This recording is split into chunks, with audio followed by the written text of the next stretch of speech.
বরিশালের আগৈলঝাড়ায় iron bridge নির্মাণে রডের পরিবর্তে বাঁশ ব্যবহারের অভিযোগ উঠেছে। এ নিয়ে সামাজিক যোগাযোগ মাধ্যমে ছবি ছড়িয়ে পড়লে ব্যাপক সমালোচনা চলছে। পরে সরেজমিনে সত্যতা পেয়ে নতুন করে ঢালাইয়ের নির্দেশনা দিয়েছে উপজেলা নির্বাহী কর্মকর্তা। সহকর্মী স্বপন দাসের তথ্য ও ছবিতে বিস্তারিত।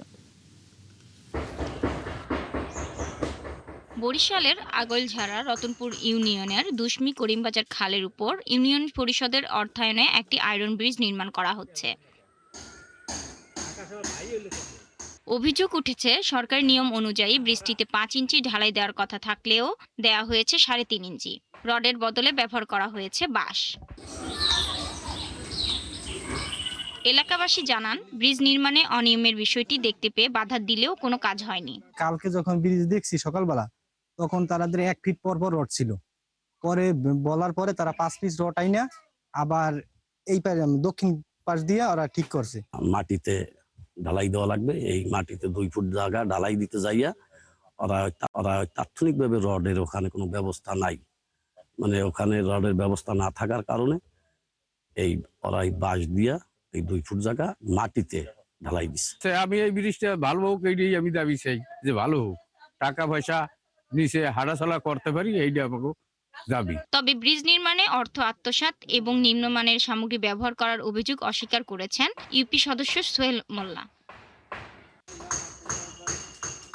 এরই মধ্যে উপজেলা নির্বাহী কর্মকর্তা ব্রিজটি পরিদর্শন শেষে সেটি ভেঙে নতুন করে ঢালাই দেওয়ার নির্দেশনা দিয়েছেন। সেই স্ল্যাবটি আমাদের উপজেলা প্রকৌশলী আজকে সরেজমিন ভিজিট করে দেখে এসেছেন এবং উনি যেটা জানালেন যে স্ট্রাকচারটি যথেষ্ট পরিমাণ স্ট্রং হয়নি। তো আমরা উপজেলা পরিষদ থেকে এই স্ট্রাকচার যে স্ল্যাবটি নির্মাণ করা হয়েছে সেই স্ল্যাবটিকে ভেঙে নতুন করে এখানে আমাদের সরকারি যেই নীতিমালা এবং নিয়ম কানুন, সেই নিয়মের মধ্য থেকে আমরা এই স্ট্রাকচারটি এই স্ল্যাবটি তৈরি করে দিব। ব্রিজটি নির্মাণে নিম্নমানের সামগ্রী ব্যবহার করায় এর উপর দিয়ে যাতায়াতে আতঙ্ক তৈরি হয়েছে ব্যবহারকারীদের মধ্যে। শাকিলা সিথি, ৭১। বরিশালের আগৈলঝাড়ায় আয়রন ব্রিজ নির্মাণে রডের পরিবর্তে বাঁশ ব্যবহারের অভিযোগের ব্যাপারে বিস্তারিত জানাতে যুক্ত হচ্ছেন সহকর্মী স্বপন দাস। স্বপন, নির্দেশনার পর ব্রিজটি কি নিয়ম মতো নির্মাণ করা হচ্ছে কিনা, কি বলছেন সংশ্লিষ্টরা? আপনি যেমনটি প্রতিবেদনে দেখছিলেন যে বরিশালের আগৈলঝাড়া উপজেলার রত্নপুর ইউনিয়নের দুশমি করিমবাজার যে আয়রন ব্রিজটি তৈরি করা হয়েছে, এই আয়রন ব্রিজটির মূলত এক্সট্রা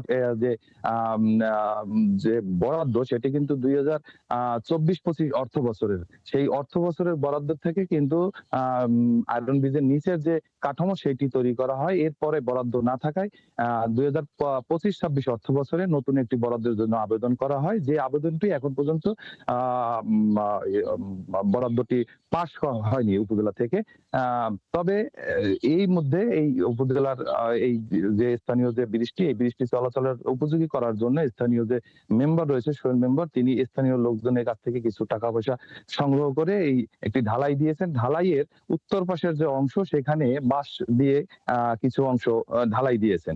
বিষয়টি সামাজিক যোগাযোগ মাধ্যমে যখন ভাইরাল হয় এবং গণমাধ্যম কর্মীরা যখন একাধিক সংবাদ প্রচার করে, তখন কিন্তু টনক নড়ে প্রশাসনের।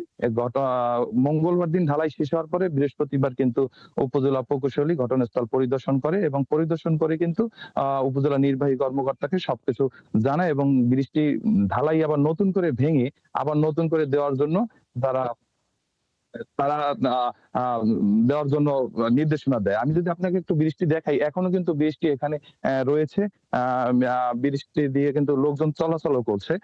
তবে আমি কিছুক্ষণ আগে উপজেলা নির্বাহী কর্মকর্তার সাথে কথা বলেছি, তিনি আমাদেরকে জানিয়েছেন যে অতি শীঘ্রই এই বৃষ্টির ঢালাই নতুন করে দেওয়া হবে এবং সরকারি যে নিয়ম অনুযায়ী সেই নিয়ম অনুযায়ী এই কাজ হচ্ছে কিনা তার তদারকি করা হবে। মুন্নি, অসংখ্য ধন্যবাদ যুক্ত হয়ে তথ্য জানাবার জন্য। সঙ্গে থাকবেন। বরিশালের আগৈলঝাড়ায় আয়রন ব্রিজ নির্মাণে রডের পরিবর্তে বাঁশ ব্যবহারের অভিযোগের ব্যাপারে বিস্তারিত তথ্য নিয়ে স্বপন দাস যুক্ত ছিলেন।